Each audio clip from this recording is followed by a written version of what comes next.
Today, the UK is convening the Security Council to discuss Myanmar. We will hear from UN Special Envoy Julie Bishop and from OCHA.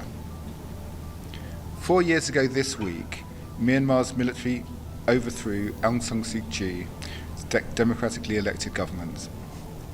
Since then, the regime has ruthlessly suppressed opposition voices, locked up thousands of political prisoners, and committed countless atrocities against civilians.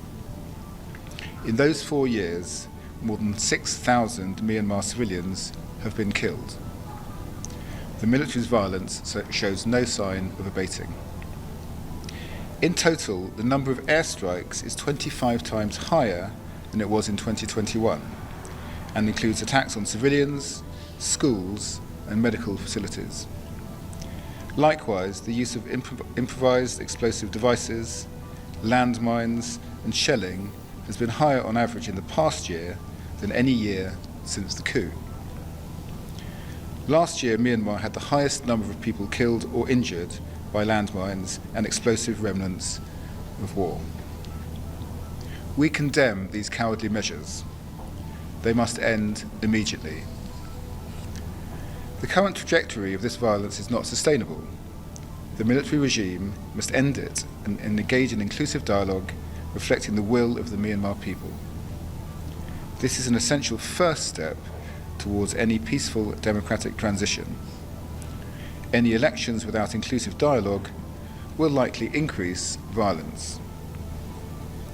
As the Secretary-General said, we also need greater cooperation among all stakeholders to bring an end to the hostilities and to help the people of Myanmar forge a path towards this inclusive democratic transition.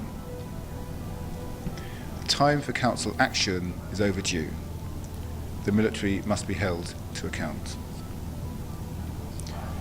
5 months ago, the UK circulated a draft resolution urging all parties to stop their violence against civilians, comply with their obligations under international humanitarian law, and stop the supply of weapons and fuel to the military.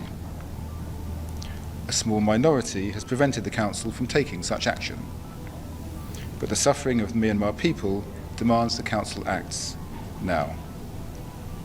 The majority of the Council want to do this, and ASEAN themselves have called for strengthened cooperation with the UN. The UK continues to stand with the people of Myanmar.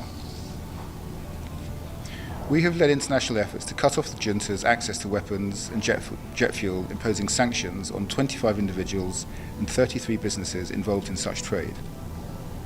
With humanitarian need reaching unprecedented levels, the UK will continue to do its part.